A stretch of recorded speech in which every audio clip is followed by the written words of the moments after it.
I can't believe Sony is about to kill physical gaming. And I know some people are going to hear that and be like, who cares? Everybody buys digital now anyway. And honestly, that's true. Most people do buy digital now. I buy digital sometimes. It's convenient. You don't got to go to the store and it's right there on the PlayStation store. But that's kind of the trap because once everything is digital, it stops feeling like you actually own the game. It starts feeling like you own permission to play the game. And that's where this whole thing kind of gets ugly for me because Sony basically just told everybody starting in 2028, new PlayStation games are going digital only. No discs, no more collections, no more used copies, no lending it to your friend, no selling it when you're done, just a digital license. And I don't know, man. That might be the future, but that doesn't mean that you have to move away from discs completely. So, with what Sony announced today, Sony is ending physical discs for the new PlayStation games starting in 2028. Sony's reasoning is basically this is where the market is going, and to be fair, they're not completely wrong because according to Reuters, digital downloads made up 80% of Sony's full game software sales in fiscal 2025. So, from Sony's point of view, they're probably looking at this like, bro, most people are buying digital anyway. Why are we still spending money to make discs? And from a business standpoint, I get it. But as a gamer, as somebody who grew up with this, as somebody who remembers actually owning games, this sucks. I'm just being honest. This actually sucks because this is one of the things where the company is going to frame it as a convenience, but the real story is control. Another issue here is ownership because when you buy a physical game, like you own it, that's yours, that's your game. You can put it on your shelf. You can let your friend borrow it and you can sell it if you want to. You can find it years later at some random store and be like, damn, I forgot about this game. But after 2028, that's really going to stop. Because with digital, you're not really holding on to anything. You're trusting Sony's store, Sony's servers, Sony's account system, and whatever licensing agreements are happening behind the scenes. And I know some people are going to say, well, I never lost a digital game before. Cool. But the point is, you can. That's what people are worried about.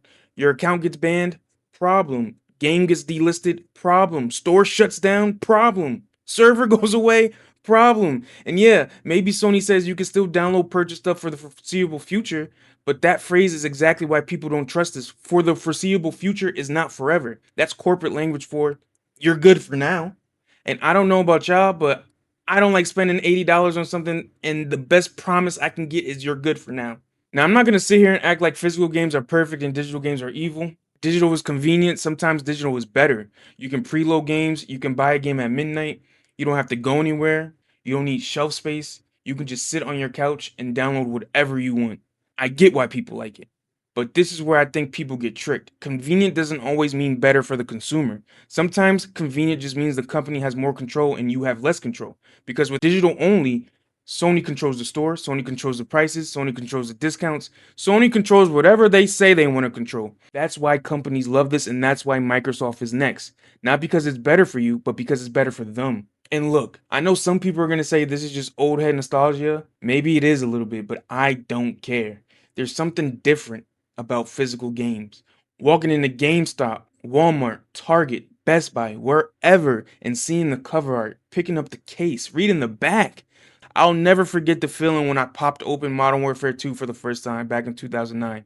Now everything just feels like a download bar. And I'm not saying we need to go back to 2008. I understand the world changes, but damn, can we at least admit we're losing some recipes here? Gaming used to have this collector side to it. You can look at somebody's shelf and learn something about them. You could see what games they loved. You could see what era they came from. You could see their tastes.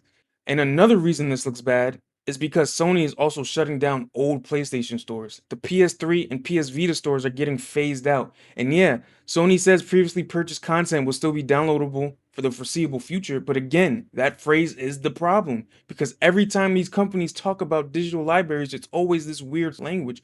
Foreseeable future, continued access, subject to availability, licenses may vary. Like, bro, I paid money. Why is this so complicated? And that's why physical media matters. Physical media is simple. I bought the game, I have the disc, I want to play it, I can play it. Obviously, modern games still have updates and patches and online stuff, so discs aren't as powerful as they used to be. I'm not pretending every disc is a perfect, complete version of the game, but it's still more ownership than just hoping a storefront stays alive. But let's be real, this isn't just a Sony thing. Sony's getting the heat right now because they made the announcement, but the whole industry has been moving this way. Xbox has been pushing digital, PC gaming has been digital for years. Nintendo might hold on longer because Nintendo fans love physical copies and collecting, but even Nintendo has been playing with game key cards and weird digital physical hybrids. The direction is obvious. These companies want everything digital because digital gives them control. And from their perspective, that's beautiful. From our perspective, I don't know, man. I don't. And I also think we have to be honest with ourselves. Gamers helped this happen because we chose digital. We chose convenience. And I'm not judging people for that because I did it too. But this is what always happens. At first, digital is an option, then it becomes a normal way. Then physical becomes the extra way. Then physical disappears. And by the time people realize what they lost, it's already gone. That's why this feels crazy because we've seen it happen with music. And this didn't come out of nowhere. It's been happening slowly for years. But now Sony is basically saying the quiet part out loud, and this is the future. And you're just gonna have to deal with it. So yeah, I get why Sony is doing this. I get why digital won. And maybe some people don't care about that, but I do. Because gaming is already expensive, and it's only gonna get more expensive. And now we're moving into a future where you pay full price for less control. That's so insane to me. But I want to know what y'all think. Do you still buy physical games or are you just a straight digital person? Let me know in the comments. Please give the video a like, subscribe. I'll see you guys next time.